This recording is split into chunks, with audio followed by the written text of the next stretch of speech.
Okay, so this would be my first video assignment for the class of operating systems platforms, which is Itec 124. And in front of me you can see that I have a little notepad up with just some of the basic things that we're going to be looking at to show that I know how to do it. Okay, so let's get started and we will go from there. Okay.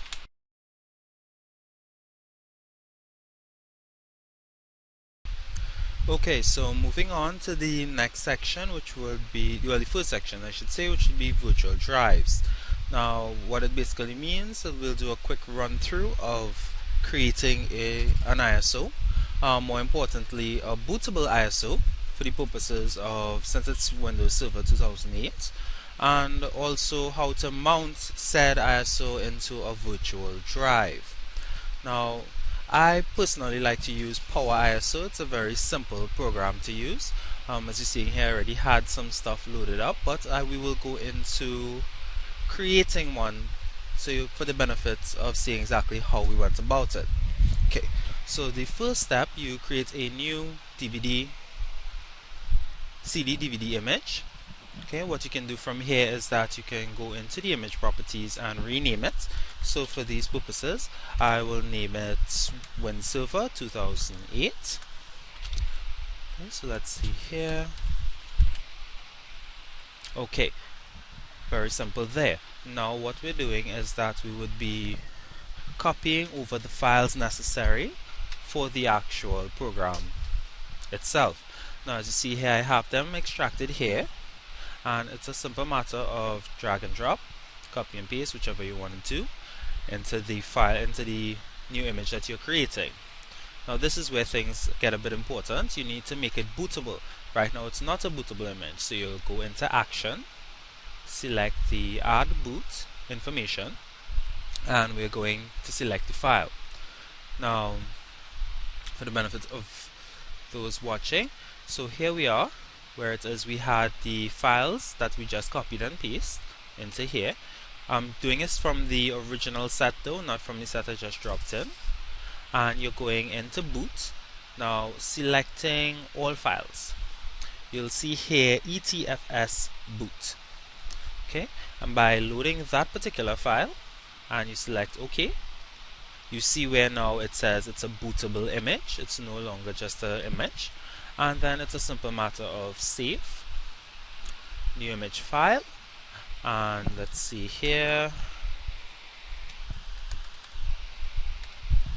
Server 2008, Windows, and you can save it as an ISO. Bin the different programs such as this one would allow for other types as well. Okay. Now let's see here, I'm gonna save it as an ISO. Okay, should take a few seconds or so. Well, this varies depending on the size. You see here it's marked about 20 seconds, so that's roughly about a half a minute. You also have to take the lecture into consideration, and it is just loading that up into an ISO. Okay, once that is done, I will show you about the virtual drives themselves. Okay, it's just a few seconds to go.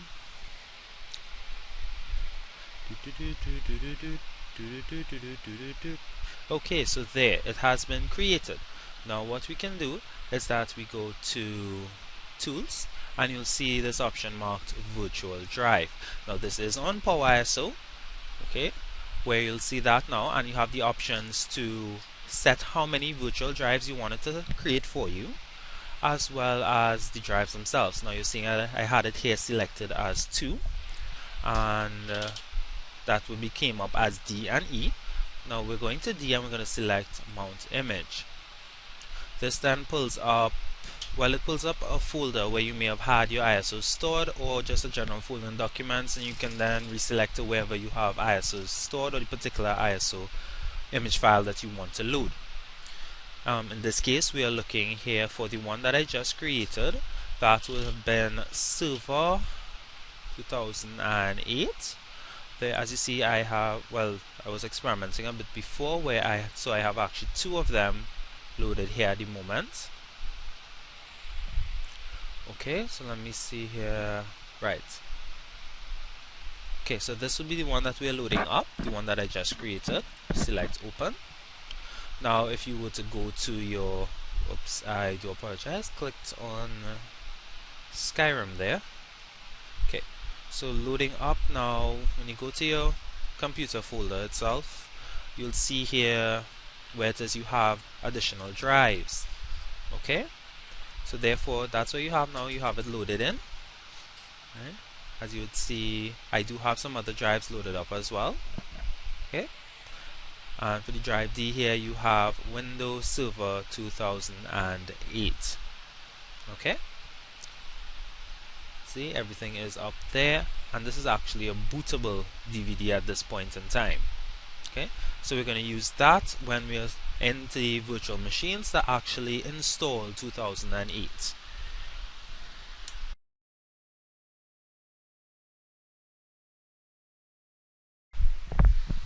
Okay, so moving on, now that we know how to create a bootable ISO, part of the assignment here is also to show how to create a bootable flash drive.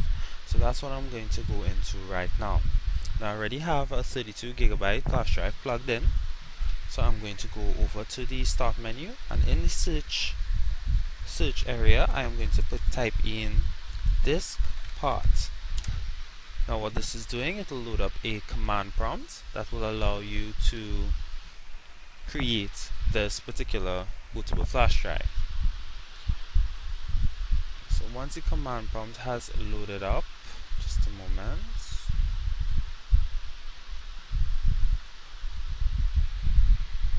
Okay, so now that it's loaded up, we're going to type in list disk. This will bring up all the various disks that I currently have plugged in, and then I am going to select. Right, so then I'm going now to select the particular disk that I would be changing to make it bootable. Okay, so this would be disk 2. As you can see, it marked 29 gigabytes there. Okay, and for that, what we're going to do is select, sorry for my bad typing, select disk 2. So now that is the selected disk. Next, what we have to do is prepare the disk itself. So we're going to type in clean. This will allow to format the disk, basically clear off everything altogether so that it can be able to turn into a bootable disk. Now the next thing we're going to do from here is that we're going to create a partition on it, a primary partition. And it is pretty straightforward. You type in create P-A-R-T pri, and you press enter. So this will now create a primary partition, and now you're going to select it, typing in select part 1. So now that new partition that you created is the primary one selected. And now what we need to do is format it into the NTFS format from here, okay, by typing in format, right, FS as in file system, the format being the NTFS system, and quick. Okay, and you press enter. So now what it'll do, it'll actually format the flash drive so that it can be used as a bootable flash drive. Once this is completed, all you simply do is copy across the bootable ISO that you would have created before, and then this flash drive can be used to actually boot boot up to begin. Okay, so for now I will just type in exit. That will turn it off, and now we have a bootable flash drive that simply is waiting to have a bootable ISO placed on it to be able to be used successfully.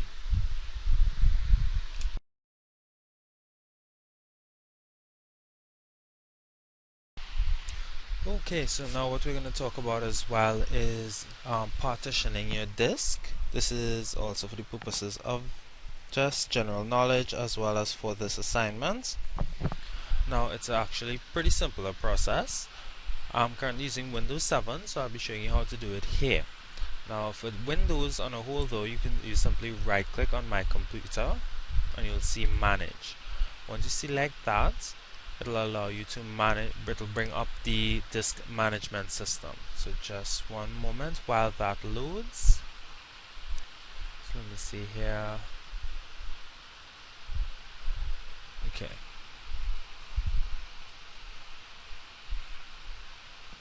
Okay, so actually we're on, computer management, and we're selecting the disk management system here.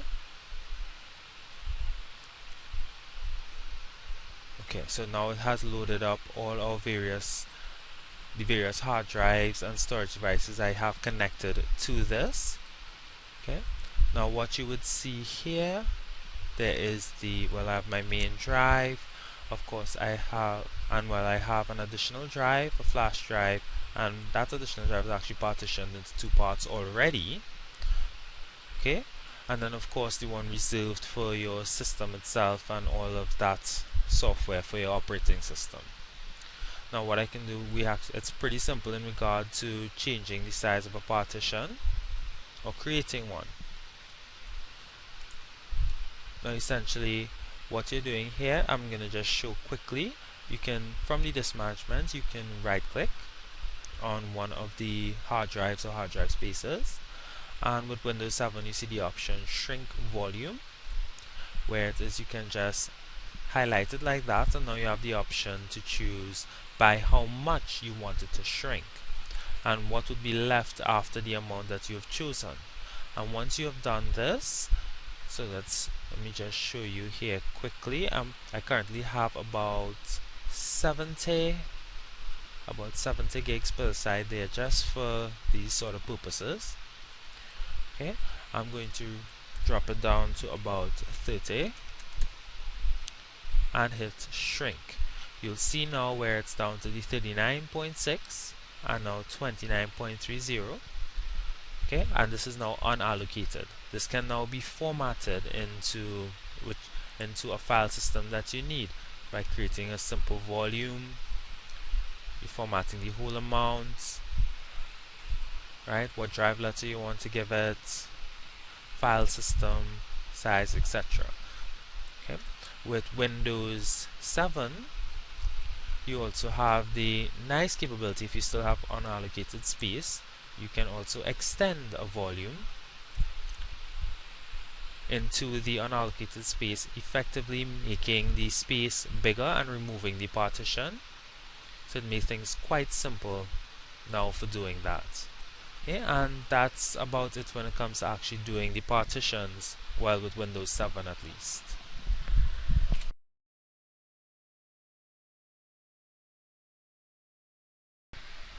Okay, continuing now with the installation, we'll be using Oracle's VirtualBox. Now I did have some issues before with the latest version, which is I think 4.83, and that did have some issues. It had apparently some glitches going forward, so I'm using one of the older versions. This one is 3.18. Okay, so what we're doing first is to set up the environment itself, right, where we'll be using here, right, VirtualBox, to do so. It's actually pretty straightforward. Okay, do note it would ask you to set aside a certain amount of resources on your system in order to run the virtual machine. Now, since we'll be installing Windows Server 2008, I'm just going to name the environment, the machine, that, so that be able to recognize it easier. Let's see here. Okay, and well, of course, need to select that here as well. Alright, so that will be Windows Server 2008. Now it's stating here it can use up with the default size. Recommended base is about 512. I'm just gonna raise it a bit. I do have sufficient RAM to allow, so I would put it up to about 1 gig. And moving on, okay, so here it is. We have the option now to create the space in which it will be operating, setting it up. Now I'm leaving it on dynamic, and what I'll be doing is leaving, well, the default is about 20 gigs. Okay, I would set it up just a little bit higher at around 30. Okay, moving forward, let's see. Okay, so this is the path in where it is saved. Okay, where you have your VirtualBox under the hard disk. Okay, and that's where your virtual disk is. Okay, so coming back out of that, continuing.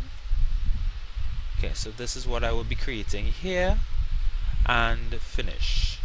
So you see now where it created the Windows Server 2008. This is the environment in which it would be running. Okay, and this is where we would actually be doing the installations. Now it does have here additional settings that you may want to set up or look into when it is you're actually doing the setup here for your environment. For example, how much video memory you want to allocate to it, whether you want your 3D acceleration and such. Also in regard to storage as well, and how you would have that being set up there also. Okay, for now I'm just leaving it on the basic default settings. I'm not really messing with anything at this moment. It's just for the basic installation information. Okay, so we'll be moving on next to the actual installation.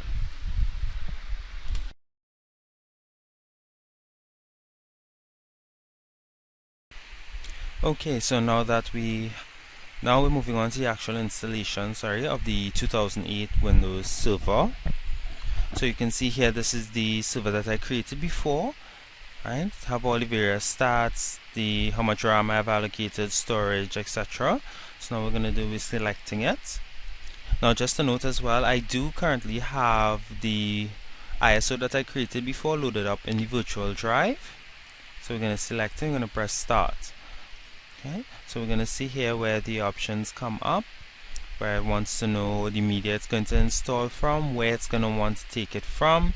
Right, we're selecting next and finish. So you have here now the virtual environment is loading. Right, so now we're in it, and it's just going to look now for the boot device that I mentioned that I would have selected there a moment ago. Okay, so just a few moments, it's going to load up here to start the installation process.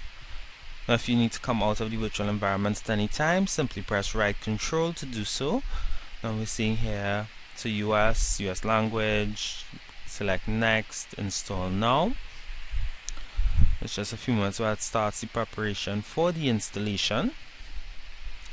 And then we will see where it will ask you to choose the type of installation as well, whether it be enterprise, whether it be standard, whether it be just the core, or if you want the whole thing running. Okay, so just a few more moments. So here we have, as I mentioned, standard, enterprise, and data center, and whether it's full installation or just the core. I'll be selecting the full installation for the enterprise edition from here. So you accept terms and agreements, everything like that, and you continue into the custom advanced, clean copy. Now this here, you'll see the space that I had allocated before for the installation of this particular operating system, the 30 gigabytes of space I put aside. I'm going to press next, and we'll see here where the installation process has begun. So for the time being, I'm going to end recording and come back on as soon as this is completed or close to completion.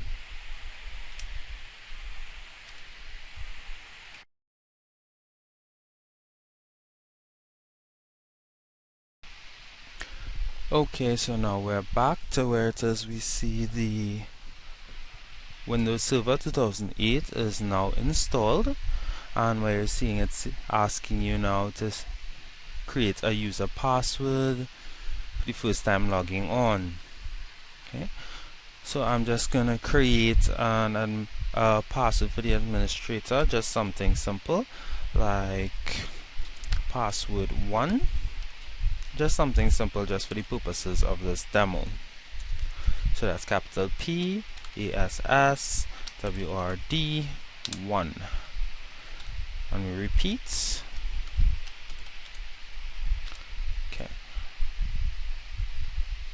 Okay, and enter. So that is what the new password is, and you'll see now where it is loading up Windows Server 2008. for its first run, its virgin run if you will, on the virtual machine. And so here you have the basic systems and it is installed, and you as the user will be free now to set it up and configure it in any which way that you wish. Okay, that will be simple things from the setting the time zone up into the configuring the network, providing the name and the domain, and so forth. And well, that's about it for the installation process. Okay, I hope I did everything that's required in this assignment, and well, you'll be hearing from me again in the next one.